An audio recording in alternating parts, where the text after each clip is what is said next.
श्री सद्गुरु महाराज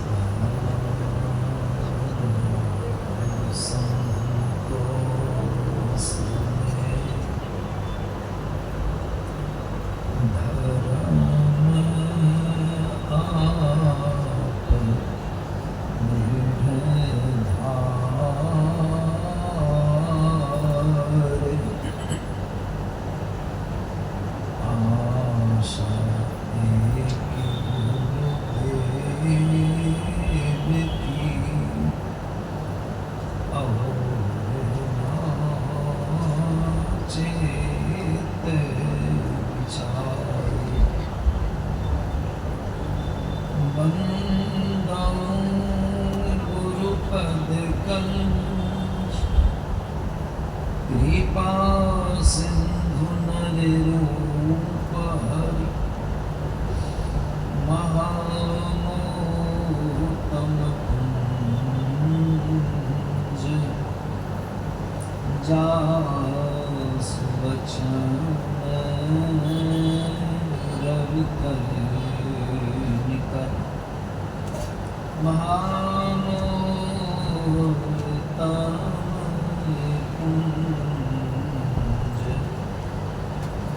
जास वचन रवि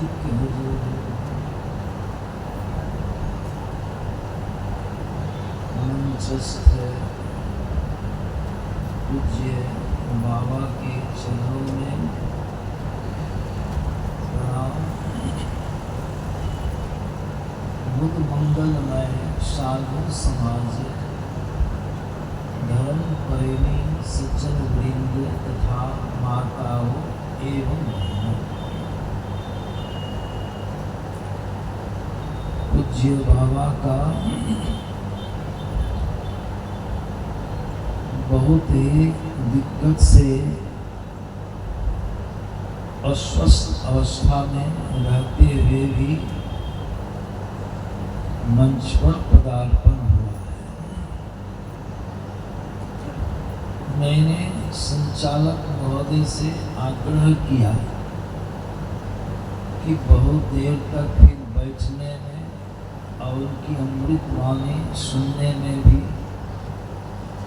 हम लोगों का ख्याल है, तो मैंने कहा कि मैं अपना समय बाबा को ही समर्पित करता हूँ। तो संचालक महोदय ने कहा नहीं, कुछ देर बोलिए, इसलिए लाचार होकर के बोल रहा।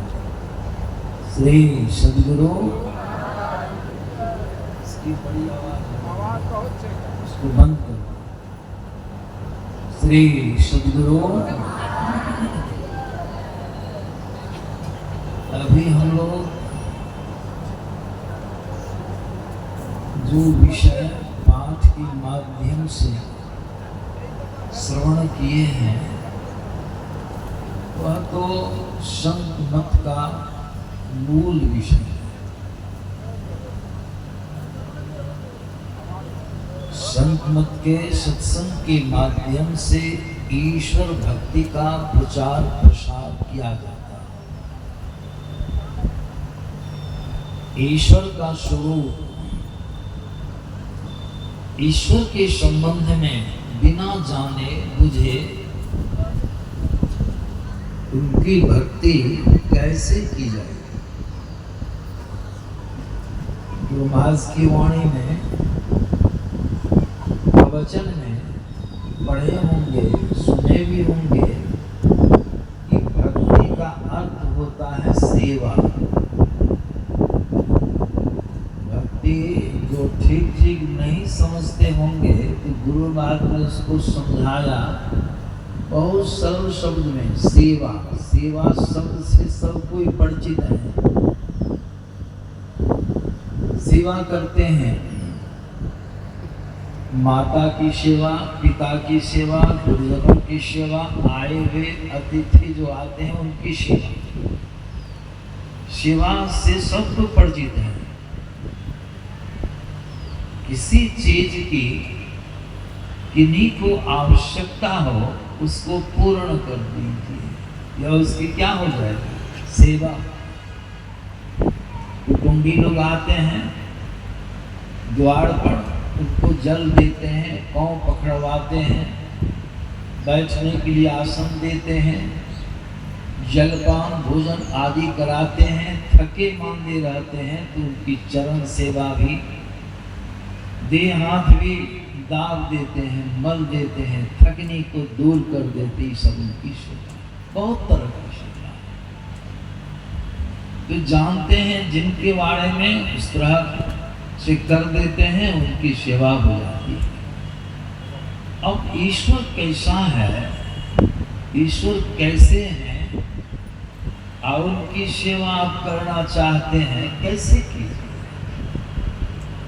जैसा हम और आप सोचे मन में कि प्रभु ईश्वर भगवान राम जैसे हम लोग हैं ऐसे रूप रंग में प्रकट होकर भक्तों को दर्शन देते हैं। सबों के मन में यही बात, हम लोग के मन में यही बात थी।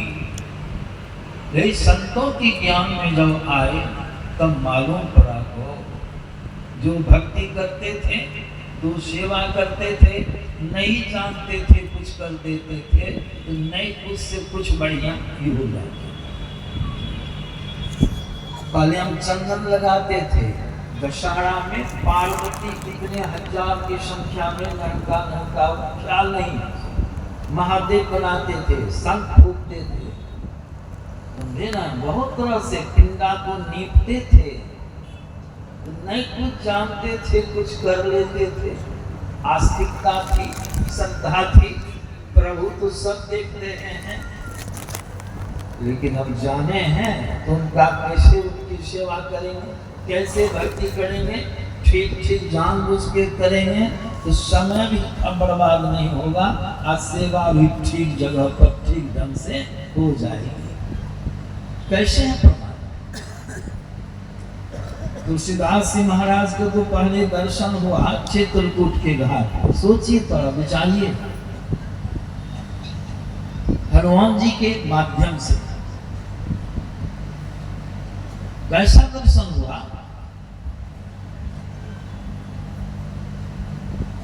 भगवान आए, चंदन मांगे, चंदन दिए, तिलक किए, सब कुछ हुआ। बाद में सुग्गा की बोली में उनको संकेत कराया गया कि चित्रकूट के घाट पर भाई संतन की भीड़, तुलसीदास चंदन विषय तिलक करे रघुवीर, जो तिलक करे वही रघुवीर, चरण मेरे पर दर्शन हुआ। विचारी एक प्रसंग मैंने आप लोगों के सामने में रखा, दर्शन हुआ, उनका मन बड़ा आघा गया। अच्छा दर्शन, समय आने पर सारी बातें हो जाने के बाद अब भगवान क्या करेंगे, वहीं बैठे रहेंगे कि वहां से चल वो करेंगे, वो भगवान जो भगवान दर्शन दिए।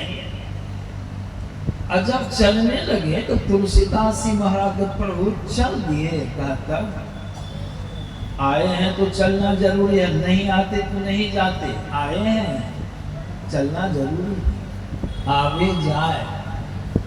मन छोटा होता, बहुत उदास हो, तब भगवान ने उनको समझाया। किनका दर्शन हुआ? भगवान का दर्शन, ईश्वर का दर्शन हो जाने से उसका सारा दुख दर्द समाप्त हो जाता है, आवागमन का चक्र खत्म हो जाता है, उसको संतुष्टि हो जाती है। तो सो तो नहीं हुआ, उनको नहीं हुआ, तो भगवान ने संकेत किया,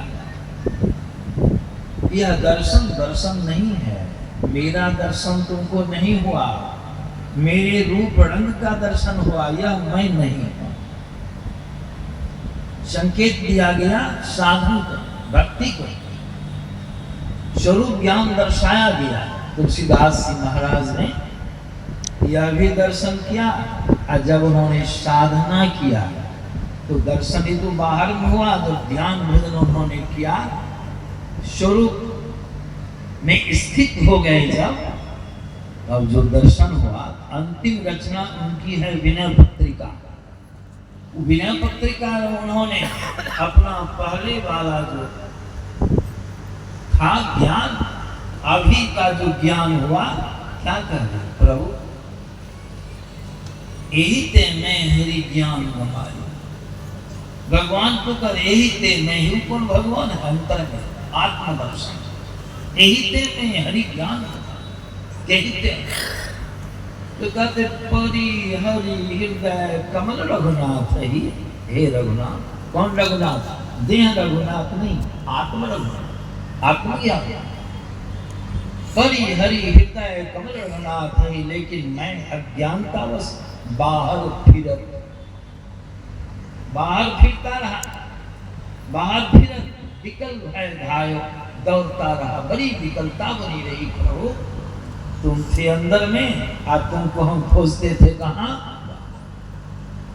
इस प्रसंग से हम लोग को चेत लाना है, लानी है कि हम बाहर भटकते हैं। तुलसीदास जी महाराज उस भटकन को भगवान के सामने रखते हैं। किस तरह से हम तुमको ढूंढने के लिए बाहर निकले, बाहर भूखे, अपनी तुलना एक अग्नि पशु मृग से करते। क्या कहते हैं, ज्यों कुरन, इतना स्पष्ट उदाहरण, ज्यों कुरन निज अंग रुचिर मत, जिस तरह से मृगा के अपने ही अंग में, शरीर के कंग में, घोड़ी में, नाभि में परम सुगंधित चीज कस्तूरी का वासा है। जब उस कस्तूरी की गंध उसके नाक तक आती है, उसको गंध मालूम पड़ती है, मृगा अवश्य तिल मिला जाता है।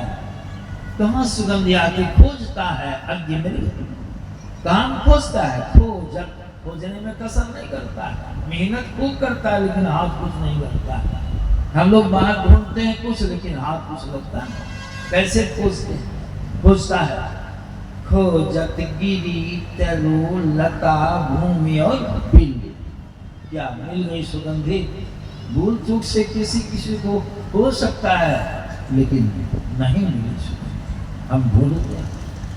बाहर ढूंढता, प्रभु अंदर, अंदर भर है कि बाहर है, विशुद्ध है थे बाहर, बाहर भी सब में व्यापक, विशुद्ध है थे बड़ा सुंदर, सब में व्यापक, संपूर्ण सृष्टि का जो प्रसार है, जड़ चेतन सब में, सबको भर करके प्रभु, ये नहीं कि भर करके अट करके सब में अट करके सच गए, सो नहीं, सब में अटके, सबसे अपना मंडल ऊपर रखे हैं, उसके ऊपर कुछ नहीं। ऐसा है समस्त प्रकृति मंडल को समेत बटोर के अपने अंदर में, बाहर कुछ नहीं, सब में व्यापक, सब पे न्यारा, सब घर एक ही राम हो, सब घर।